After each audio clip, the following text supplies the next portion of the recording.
Hello and welcome back to another episode of the podcast Little Girls Aren't Taught This.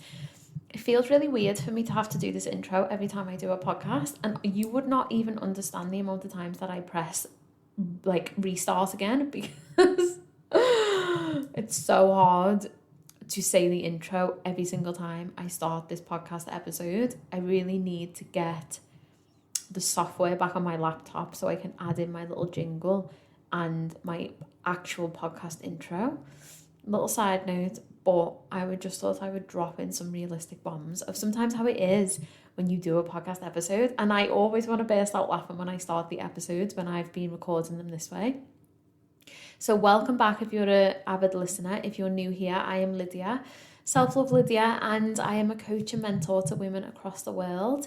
I am a trauma-informed psychotherapist, and my mission is to help as many women as I can come back home to their bodies, cultivate a deep life-changing self-love that has a ripple effect on everybody and everything around them. My mission is really to show women that everything that they need is inside of them, and they can access that, and they can be their source of home. They can understand that everything is internally. We no longer need to look in the external. So that is what I'm so passionate about. And I'm going to jump into this podcast episode. So this week's podcast episode is a really, really simple one. And it is just some book recommendations for self-love, for body image, for female sexuality. I get asked this so many times and I never just have like a list to hand. So now I have a podcast episode that I can send to people, that you can send to your friends if anybody is looking for some self-love books to help them on their journey. So I'm going to jump straight into it. So here are some books that I really enjoyed for self-love and personal growth. Now, I read such a wide transformation of books, and for me, it's usually like the less direct books that have helped me in my self-love journey. So not the ones that are around self-love in particular, which sounds strange. So like The Power of Now massively helped me on my self-love journey. Some of these books I'm going to share now, all of these have massively helped me on my self-love journey. I'm not the type of woman to walk into the self-help section and pick a book around like confidence or self-love, or that's not the books that I feel drawn to. I always like to go for books where I read them and then I can sit and integrate what they're telling me. So these books that I share might not be ones that you expect to come up when I'm talking about self-love, but they're ones that have been really, really beneficial for me on my journey. So the first two books that I'm going to share are by Brené Brown, The Gift of Imperfection and Daring Greatly. So Brené Brown is a researcher. She is an academic, and she's also massive in the, I wouldn't say self-help because I actually feel like that's doing a disservice, but almost like the personal growth industry. She talks a lot about vulnerability, and she is a shame researcher. So if you've never heard of Brené Brown, if you go onto YouTube and watch her first ever TED Talk, it literally went viral because she went on and she spoke about vulnerability and she spoke about shame. So Daring Greatly is a book where she talks about how actually there's so much strength and courage in vulnerability, and we often perceive it as like something that makes us weak and we run away from vulnerability, but actually it's the essence of connection. It's the essence of acceptance. It's the essence of strength in a human to come forward and be so vulnerable. It really, really was one of the most life-changing and relationship-changing books I've read, because I really took what she was talking about and like tried my best to integrate that into relationships. And one of the biggest things I took from that book was this thing around being vulnerable in relationships, opening my heart, not being afraid to be vulnerable anymore. And that was such a game changer for me, because often in relationships we're so afraid of being vulnerable, but we need to be vulnerable, don't we? Because we need to connect to people, or we want to connect to people, and essentially to do that we need to open our hearts and we need to show our true selves. So that was really amazing, that book for me. And then The Gifts of Imperfection was another really good one. In that, she talks about the concept of embracing imperfections. Again, something as human beings that we are constantly striving and believe that we should do the opposite of. And she talks about how embracing imperfections and cultivating self-compassion is a path to wholehearted living. So again, 2 incredible books by Brené Brown. The second one is Love Yourself Like Your Life Depends on It by Kamal, I don't know if I can say this, but Ravikant. So in this book, he shares his personal journey of self-love and offers a simple but like really profound perspective on how you can practice developing your own self-compassion and build a strong foundation for self-love. Self-compassion is something that is essential to you having self-love, because essentially we live our lives not having empathy for ourselves, not having compassion. However, everybody else around us, we give that and we offer that too.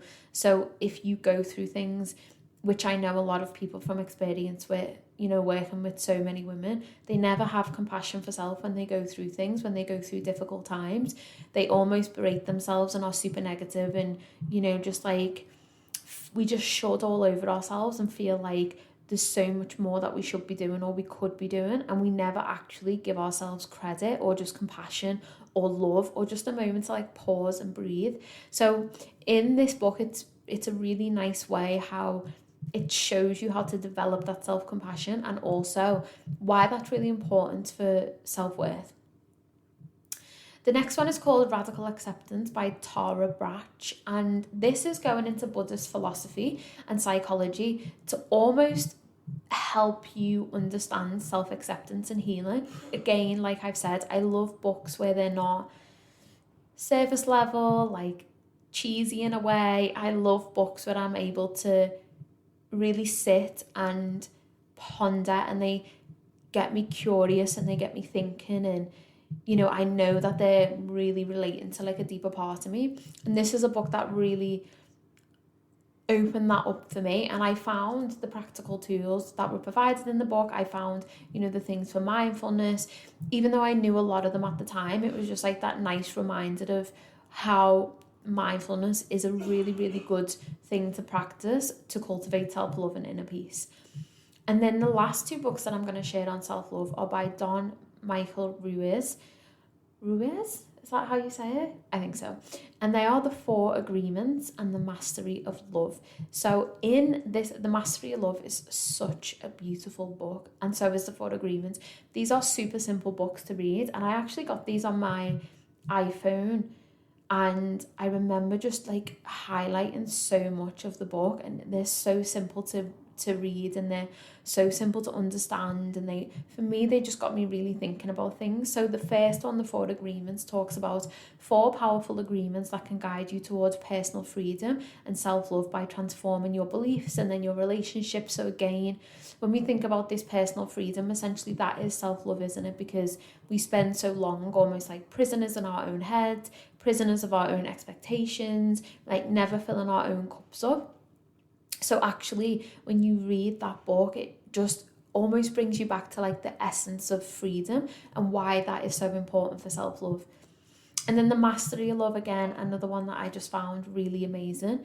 In this book, he explores the importance of self-love, self-love and nurture and healthy relationships with others, and it really provides insight into how you can start to break free from fear and you can embrace love in all aspects of your life.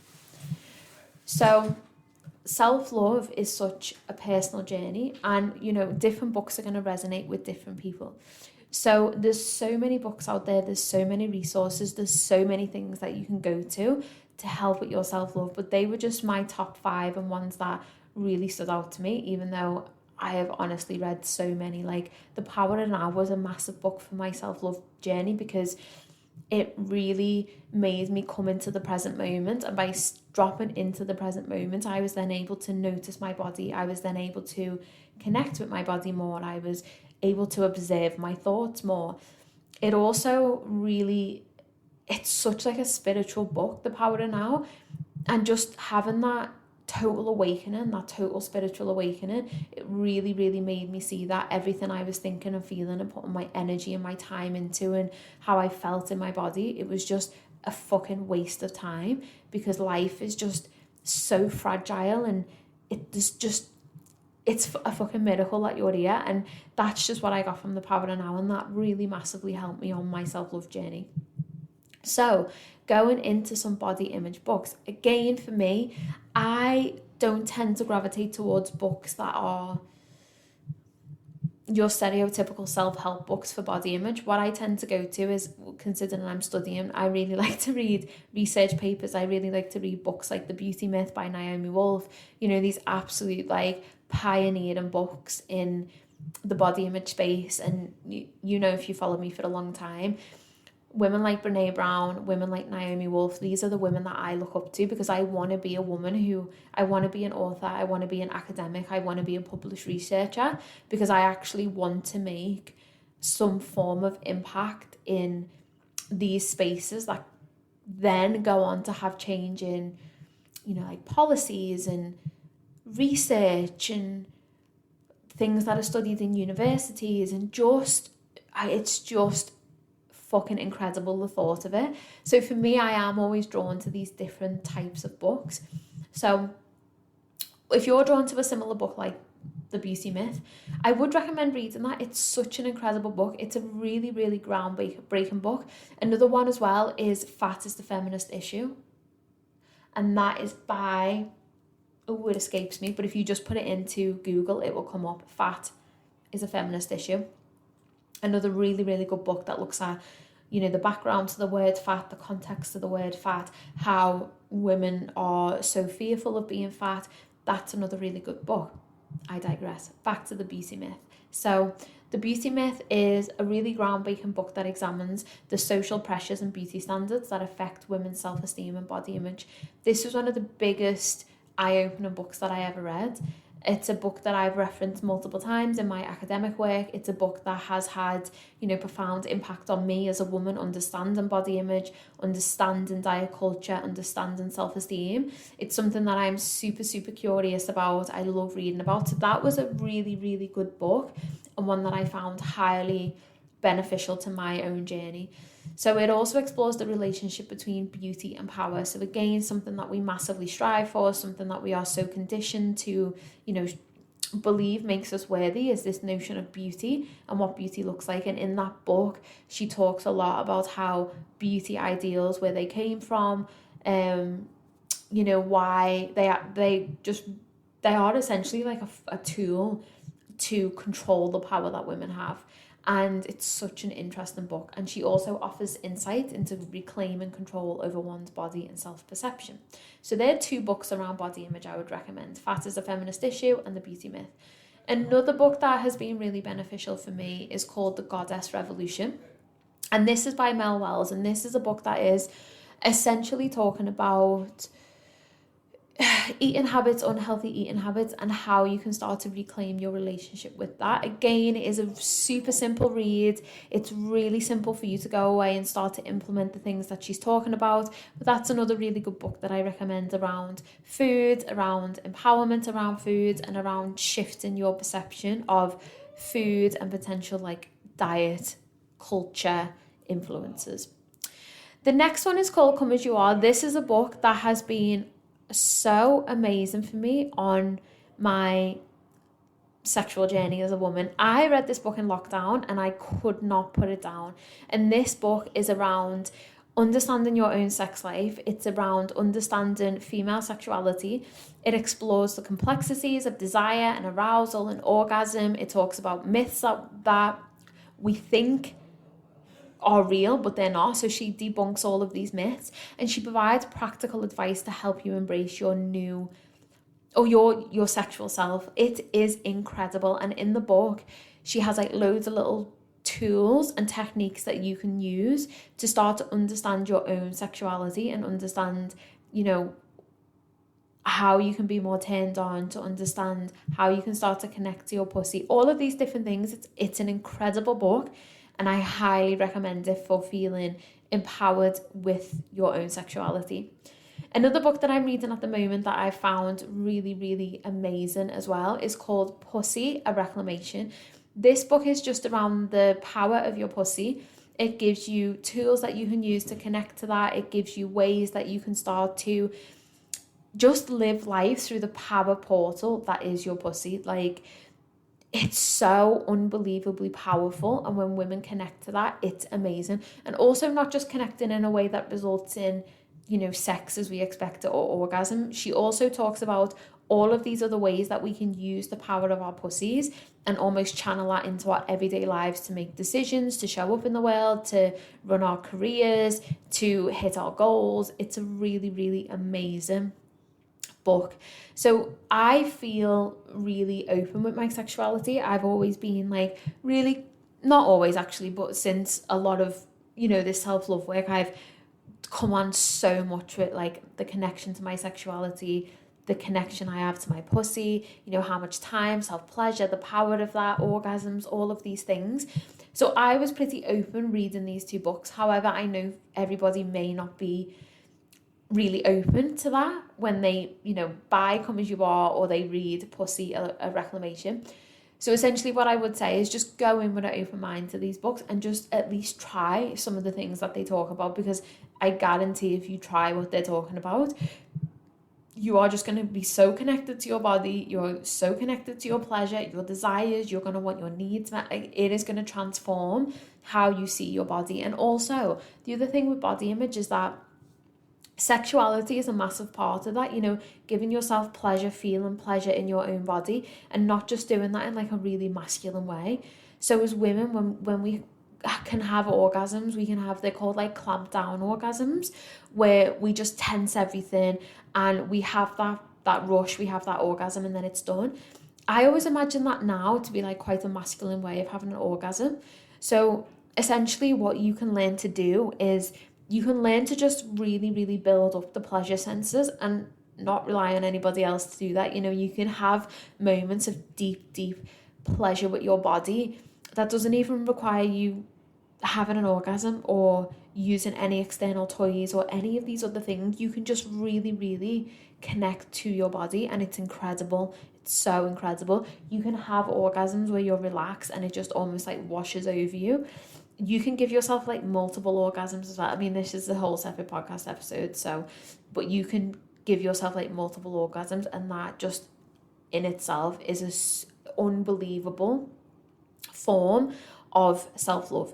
Again, if you're coming at these things where, you think there's any trauma down there, you think, when I say down there, like stored within that part of the body, or you've experienced any kind of sexual trauma before, just, always go into these things with an open mind and just holding that in your awareness, and just maybe like seeking professional help as well to help you to work through that trauma. So again, I offer the self-love sessions where I work through trauma in the body with women. I help them move through trauma so they can come out the other side and start to live a life where they feel like they have control of. So if that seems like something that you would be interested in, again, drop me a DM or drop me an email.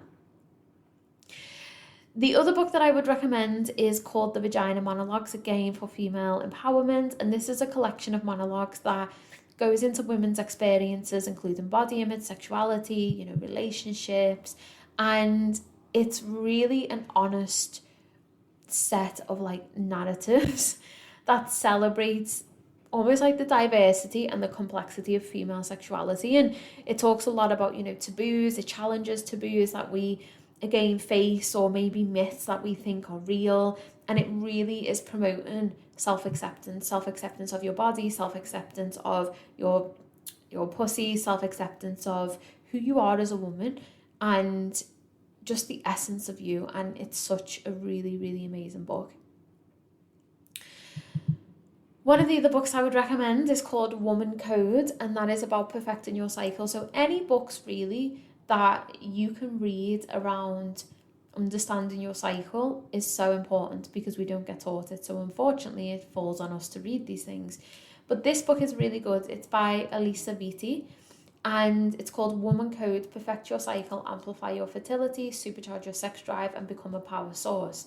And it's almost like a holistic approach to our health and our sexuality, talking about hormonal balance, menstrual cycles, and it really provides insight into how you can enhance your libido, embrace your feminine vitality, optimize your health, just like understand yourself on that deeper level if you wanted to. All of these books are really, really amazing for just helping you understand the essence of your womanhood.